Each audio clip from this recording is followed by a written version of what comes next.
Os homens tinham hábitos de muito cuidado pessoal, mais ou menos nos anos de 1600, como a gente pode visualizar nessa tela do nosso querido conterrâneo Sérgio Lopes, que é uma releitura de Tocqué e que representa o Rei Sol, que é Luís XV, criança.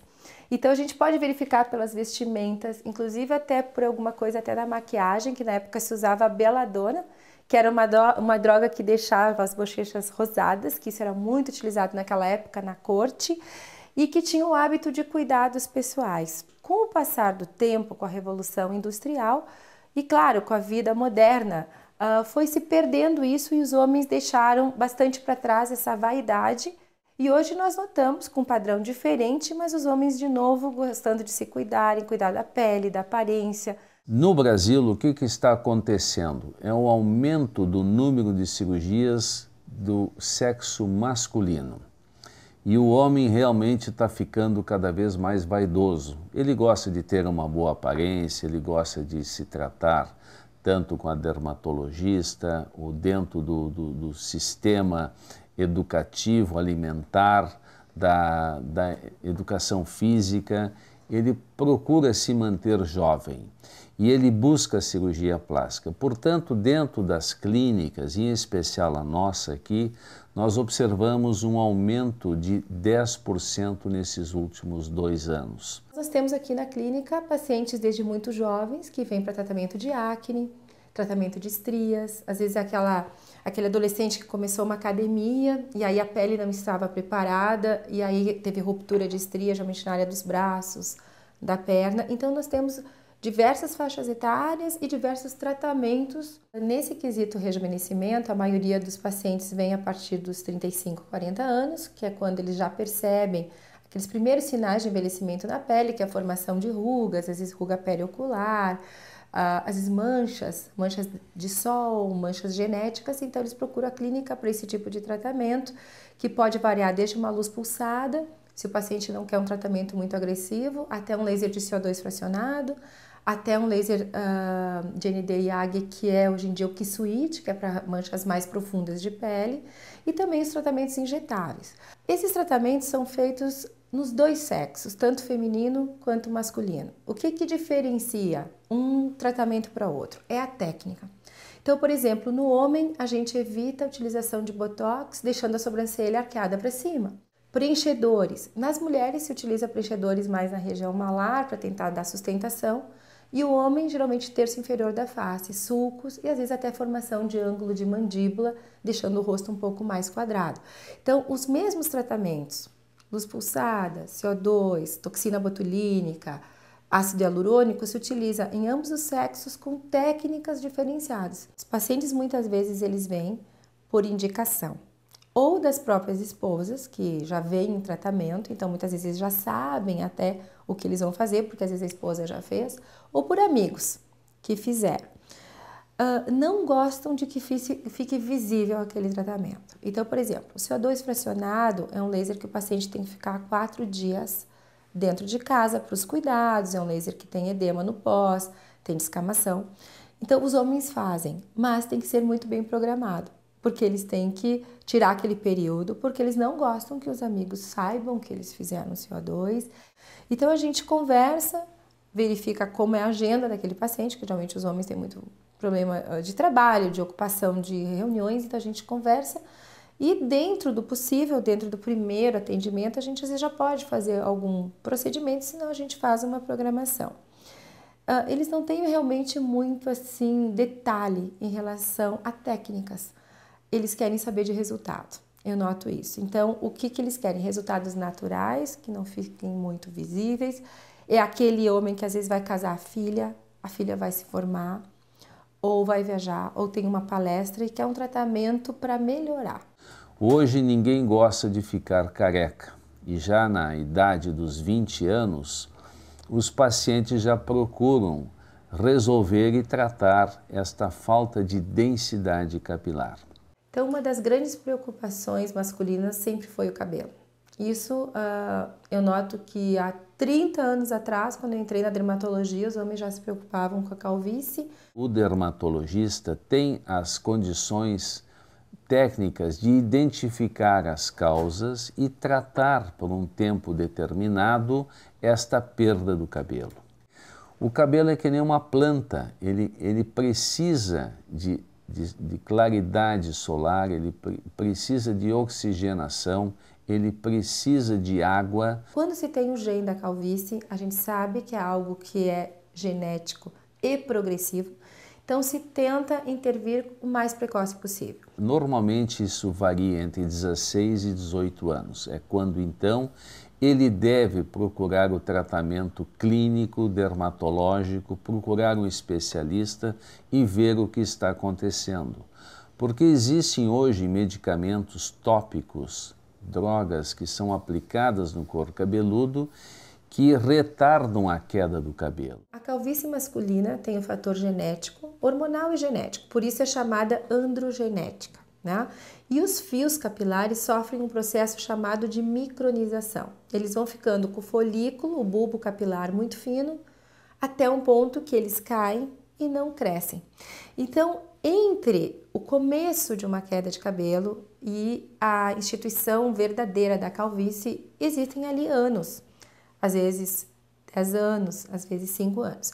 Nesse período a gente pode atuar com essas medicações, minoxidil tópico, hoje em dia tem minoxidil injetável, tem microagulhamento, tem terapia de LED, que são as luzes infravermelhas, tem as medicações para tomar via oral à base de vitaminas, de proteínas, tem uma enormidade de produtos hoje em dia na indústria cosmética e farmacêutica para queda de cabelo. Uma vez estando de frente a um quadro de alopecia androgenética, a gente sabe que aquele quadro vai ser progressivo. E por isso a gente indica precocemente o transplante capilar para quando vai rarefazendo muito rapidamente esses fios, um transplante para que não chegue num período, numa etapa de calvície total, que também é muito traumática e também é muito difícil de ser reparada. Depois disso, de alguns anos, quando já está mais definida a calvície, então ele poderá se submeter ao microimplante capilar. E também nós temos que avaliar como está o paciente clinicamente, se ele não tem alteração de tireoide, se ele não tem deficiência de proteínas, se ele não tem uma má alimentação, se aquela calvície é puramente androgenética, porque nós temos vários tipos de calvície. Então, nós estamos falando da androgenética, que é aquela que herdou o gene recessivo da calvície e que vai ser progressivo e não tem muita coisa a fazer a não ser o transplante capilar. E nós herdamos a calvície basicamente da linhagem materna, da nossa mãe, dos nossos avós, que vem da origem materna. E cada paciente tem um crescimento diferente de cabelo. Portanto, é muito importante a análise prévia, consulta para analisar a viabilidade dessa cirurgia e termos uma ideia de como vai ser o resultado. Que o paciente quer sempre resultado. E nós temos que considerar isso e ser muito honestos com os nossos pacientes, uma ética, explicar a ele que a solução definitiva é com o tempo, leva em torno ao redor de 1 ano e 2 meses até que todo o cabelo cresça. Ele começa a brotar depois do 3º mês. E aí começa a vir esse crescimento. E certamente, dada essa natureza progressiva que ele tem, a calvície, ele vai precisar um segundo transplante depois de 2, 3 ou 4 ou 5 anos. Então, às vezes, o paciente de 20, 25 anos está fazendo transplante capilar, porque se pega uma área doadora que não tem ação genética e se transplanta, aquele fio não cai mais. E também é normal os pacientes fazerem vários implantes durante a vida, né? Antigamente se fazia um implante, aí aquele fio ficava, os outros caíam e se notava o implante. Então, hoje em dia se começa precoce, com um número maior possível de fios a serem implantados e se faz manutenções nesse espaço entre um implante e outro. O cabelo que é implantado, ele é do próprio paciente. A ideia é nós retirarmos de uma região onde ele tem muito cabelo, muita densidade e trazer para a região da calvície e dando esse resultado que hoje é de extrema beleza e extrema qualidade. O microimplante capilar é realizado utilizando o cabelo da região posterior da nuca, onde nós temos a melhor qualidade genética e histológica do cabelo. E nós transplantamos apenas as raízes. E essas são plantadas, colhidas uma a uma, e são implantadas na região calva. E vão manter essa qualidade genética por tempo indeterminado. E existem duas técnicas, dois procedimentos que nós podemos utilizar. O primeiro, nós fazemos uma incisão, um corte atrás, onde nós retiramos essas mudas, que podemos remover até 5, 6 mil unidades capilares que são separadas, individualizadas em nível microscópio. Nossa equipe prepara e nós depois injetamos essas unidades, essas raízes, uma a uma no couro cabeludo, na região calva. E o segundo procedimento é a extração da unidade folicular uma a uma, que não deixa cicatriz, porque temos alguns pacientes que não querem ter cicatriz na região posterior, embora a qualidade seja muito boa. E aí nós conseguimos tirar até 3 até 4 mil raízes com esse procedimento. Da unidade folicular, fio a fio, nós podemos utilizar o próprio punch, que é um pequeno aparelho que nós tiramos fio a fio, é feito e retirado, ou manualmente, ou então pela robótica. Nós podemos adaptar um sistema atrás em que colhe essas unidades em questão de 40 minutos a 1 hora. Só que esse método, infelizmente, não deu muito resultado, porque ele lesa, ele traumatiza muitas unidades, as raízes, não permitindo depois, inclusive, nós removermos uma segunda etapa. Depois de 1 ano, 2 anos, fica difícil nós detectarmos com esse sistema robótico. Então é uma técnica que nós achávamos que vinha para ficar, mas felizmente ainda a mão do cirurgião, a mão dos assistentes, ela é artesanal, ela é a melhor condição de nós fazermos o implante capilar. Como é realizada a cirurgia? Essa cirurgia é feita sempre em nível ambulatorial. O paciente tem que estar em boas condições de saúde, ele tem que ter uma avaliação clínica, laboratorial, ele não pode ser um paciente com glicose acima de 150, ele tem que ter as condições de segurança. Segundo, ele deve procurar um profissional que tenha experiência nessa técnica, que seja formado pela Sociedade Brasileira, credenciado pela Sociedade Brasileira de Cirurgia Plástica, e ele deve escolher uma clínica, um hospital que tenha as condições de fazer adequadamente esse processo. É feito anestesia local com sedação. Ele recebe uma sedação e é feito o que chamamos um bloqueio anestésico simples na região frontal, e aí começamos o procedimento. Normalmente isso envolve de 6, 7, 8 profissionais que estão envolvidos nessa cirurgia. Muito bem, e dura ao redor de 3, 4 horas essa cirurgia para nós implantarmos até 6 mil unidades foliculares. Terminada a cirurgia, ele ganha uma bandagem, um curativo e pode retornar à sua residência. No outro dia, ele retira o curativo, lava o cabelo com um shampoo neutro e poderá voltar à sua atividade profissional, pode sair, pode viajar.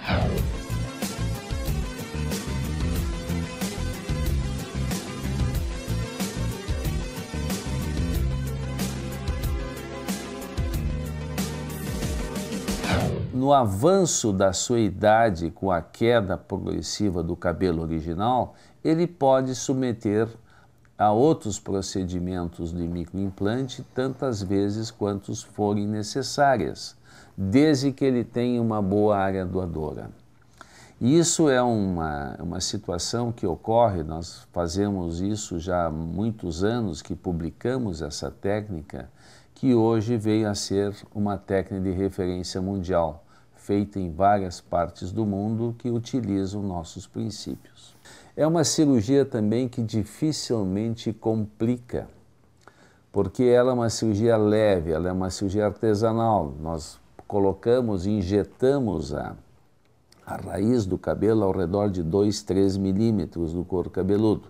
Isso pode ser feito por microlâminas, por microagulhas ou por laser. Depende de cada caso que nós analisamos. A técnica do microimplante capilar também oferece a condição de associarmos as cirurgias como pálpebras, como face ou qualquer outra cirurgia dentro do contexto do rosto, que é o nariz, e esses elementos são muitas vezes utilizados. Enquanto uma equipe fica preparando essas unidades em nível microscópico, nós podemos também operar as bolsas do paciente, podemos fazer o nariz, podemos fazer as orelhas em abano e podemos associar esses procedimentos junto com essa cirurgia da calvície. Isso é um avanço que deu aproveitando, porque principalmente o homem executivo, ele não tem muito tempo, a disponibilidade de realizar esses procedimentos em várias etapas.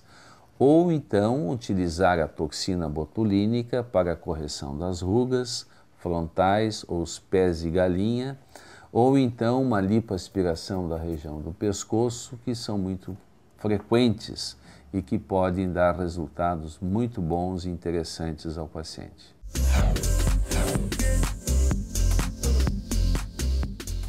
Então a gente faz primeiro uma avaliação, uma consulta e a partir dali a gente faz uma programação de tratamentos.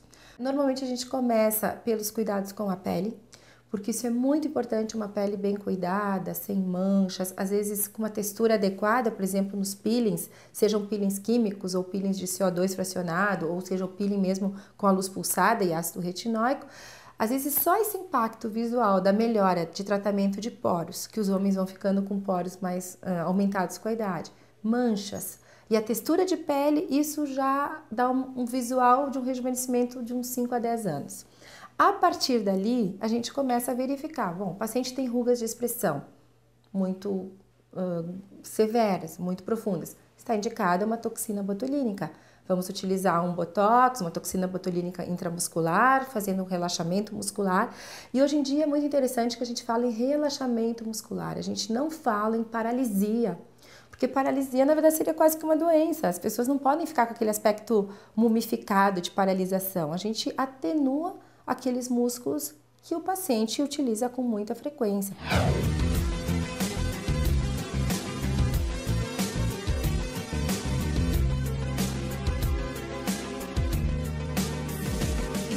Em relação aos preenchedores, então seria uma terceira etapa de tratamento, a gente dá preferência no homem ao tratamento de textura, manchas e alguma coisa de rugas dinâmicas, que seria tratado com a toxina botulínica.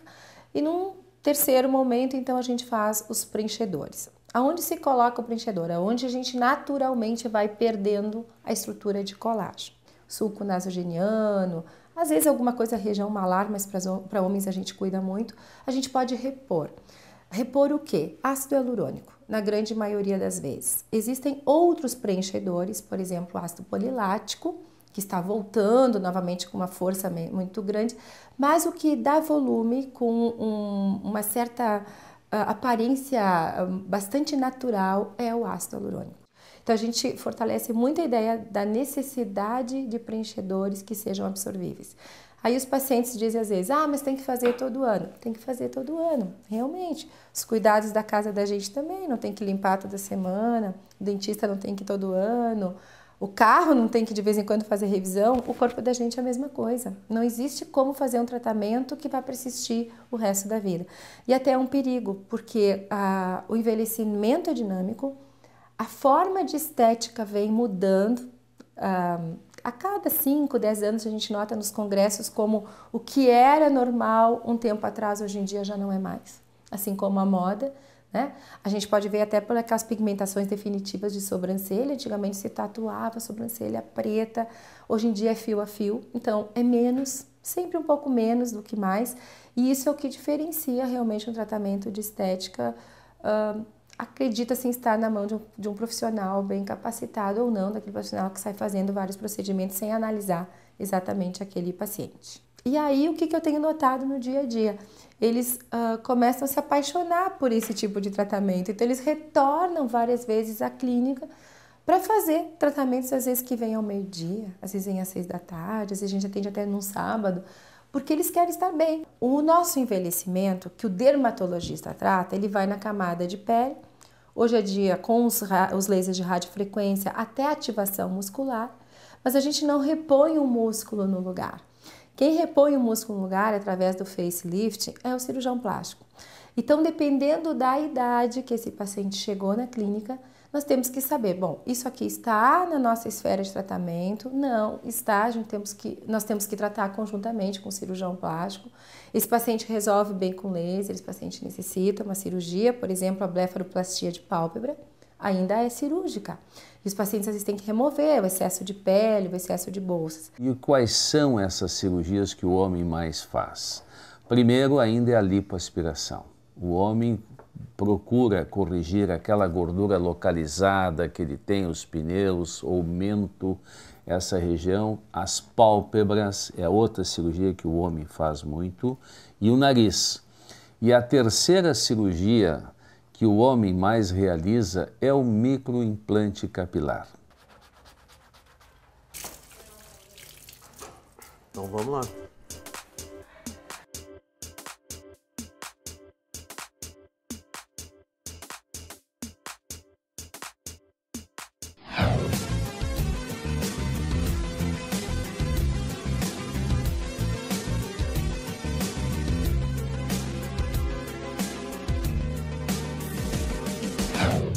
Agora está sendo feita infiltração com uma solução hipotônica para ajudar para facilitar a retirada da gordura. Como é muito difícil ter acúmulo de gordura no culote,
saiu 60 aí.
Compasso.